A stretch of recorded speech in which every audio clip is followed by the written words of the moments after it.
Presiden Rusia Vladimir Putin kembali menegaskan keberpihakannya dalam pemilihan Presiden Amerika Serikat 2024.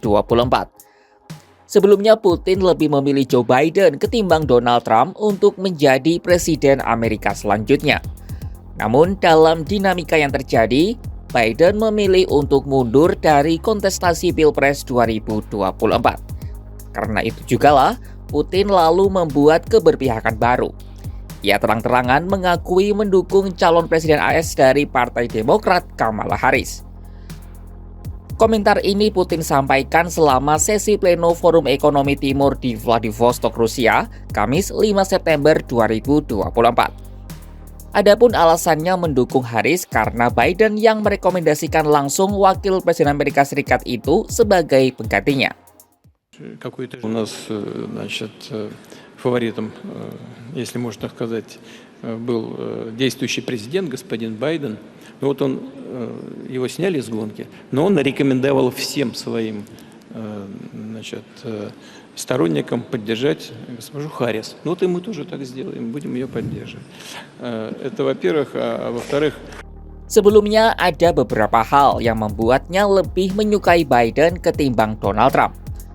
Pada Rabu 14 Februari 2024, Putin mendeskripsikan Biden sebagai sosok yang lebih berpengalaman dan mudah ditebak.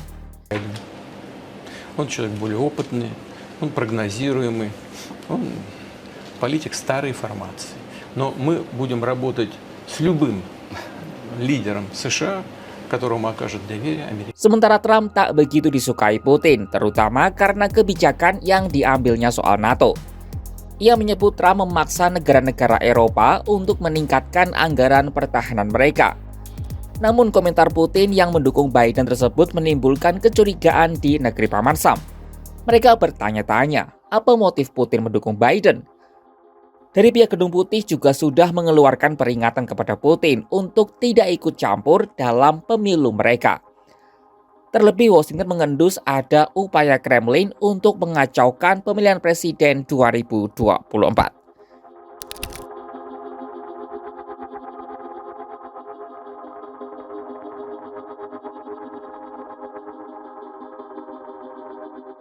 Amerika Serikat tercatat sudah beberapa kali menuding Rusia terlibat dalam pemilu pada 2024 ini. Terkini juru bicara Departemen Luar Negeri AS Matthew Miller pada Rabu 4 September 2024 menyinggung soal salah satu media asal Moskwa bernama Russia Today. Media itu diklaim Washington membayar jutaan dolar kepada warga Amerika untuk merusak demokrasi. According to information made public today by the Department of Justice, we now know that RT, formerly known as Russia Today, has moved beyond being simply a media organization.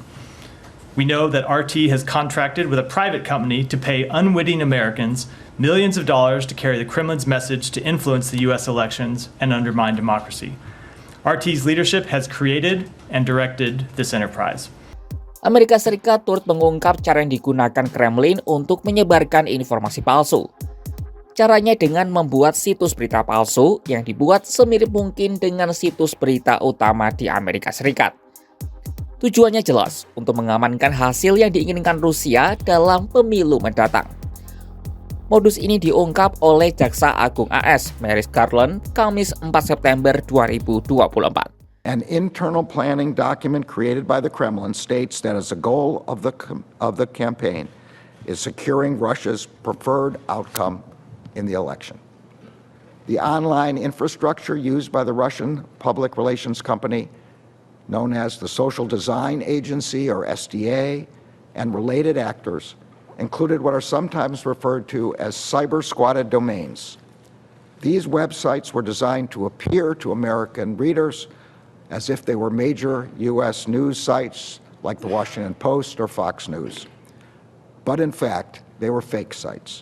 They were filled with Russian government propaganda that had been created by the Kremlin to reduce international support for Ukraine, bolster pro-Russian policies and interests, and influence voters in the United States and in other countries.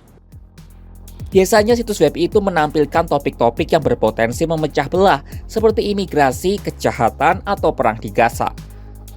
Rusia menargetkan demografi pemilih tertentu dan pemilih di negara bagian yang masih belum jelas pilihannya alias swing voters dalam upaya memanipulasi hasil pemilihan presiden dan kongres. Dalam banyak kasus, warga Amerika mungkin tidak tahu kalau konten yang mereka lihat disebarkan oleh Moskwa. Sebagai tindak lanjut, Amerika Serikat membuka tuntutan pidana terhadap 2 karyawan Russia Today serta menyita domain internet yang digunakan Kremlin untuk menyebarkan disinformasi. Amerika Serikat juga melakukan pembatasan visa kepada individu yang melakukan penyebaran informasi palsu ini. Tak hanya Rusia, AS juga menyebut Iran sebagai kekuatan asing yang ingin ikut campur dalam pemilu mereka. Persaingan Rusia dan Amerika Serikat telah mengakar kuat sejak lama. Pilpres alias pemilihan presiden yang menjadi pesta demokrasi terbesar dalam suatu negara sudah barang tentu sangat rentan dengan ancaman. Modusnya bisa bermacam-macam, dan Rusia memilih cara menyebarkan informasi palsu seperti yang diklaim AS. Apakah klaim itu benar adanya? Ataukah hal itu hanyalah upaya Washington untuk semakin memperburuk citra Moskwa? Saksikan perkembangannya hanya di kanal YouTube Kompas.com.